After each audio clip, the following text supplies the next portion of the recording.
Hi guys, welcome to class 10. We'll be doing the first chapter, which is real numbers. You would have heard of real numbers earlier, and real numbers is what you'll be hearing for a long time till the time you pursue maths, and you'll be dealing it all throughout the life, by the way. So in this chapter, what we are going to cover is Euclid's division lemma. I'll be explaining what lemma means and all. Euclid's division algorithm. Basically, to understand the algorithm, we should know the lemma. So we'll be doing this first, and then there is something called fundamental theorem of arithmetic. So that's again, these two things will be dealing with integers. They'll be dealing basically with whole numbers. And as we know, real numbers comprise of integers and irrational numbers and rational numbers. So we'll go ahead in the chapter and do a bit more on rational numbers than what we had done last year. So basically proving why an irrational number is an irrational number, and then how to represent rational numbers in fraction form if they have been given in decimal form, like 1.2358896 ends over there. If it is a rational number, then how to represent in a fraction form. So these would be pretty easy to do and a bit of fun also. So basically, in the first session today, what I'm wanting to do is Euclid's division lemma and proving some theorems so that you understand the depth of what is there, because it is pretty much a very cheap statement. It is a very simple statement, but it's quite deep when you have to prove stuff.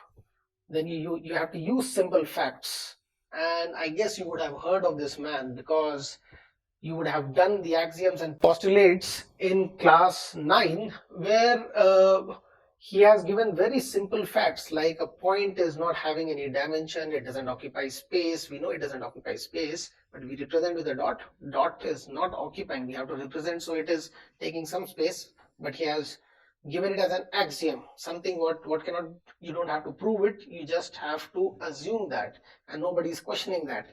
Say a line is something which is not having a breadth, it is just having a length. It is not having any width, it is just having a length. Very difficult to actually prove this, and it is something very easily believed. A line has a length, line has length, and it doesn't have breadth. So if line is made up of points, and the points have no dimension in any which way, then how it has length? But obviously it is very intuitive that it will have a length. So those things are axioms where you don't prove it, and based on axioms you will be doing something. You will be working out something which will become theorems, or at least mini theorems like lemma. So Euclid always did. I'll just talk a bit on Euclid so that you get interested in this guy, and you might be thinking that he's proposing very simple stuff, as I call it, very cheap stuff, okay? But based on those simple stuff, how he builds up and the depth this man goes into, and the things what he has written is just amazing, and that too 300 years before the common era, that long back. I mean, Thales would be the guy doing most of the math before him.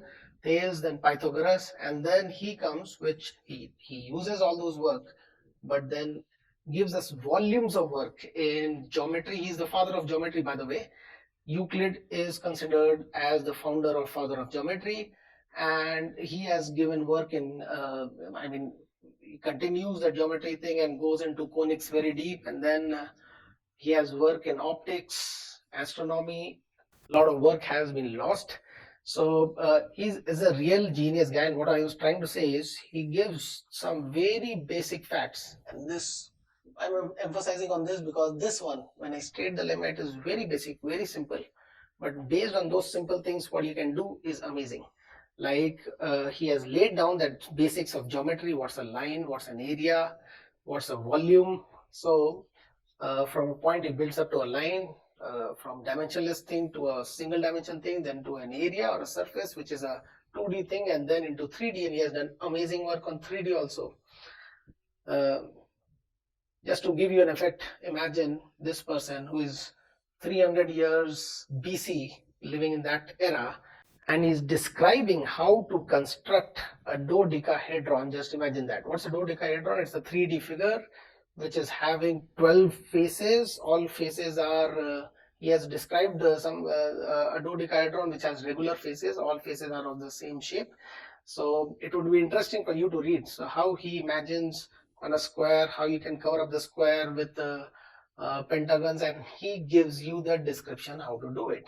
So that's just one of his work, but he has those 13 books, out of which in the first book he has given those axioms, those postulates, what you have read few of them last year. And this particular one is in book 7.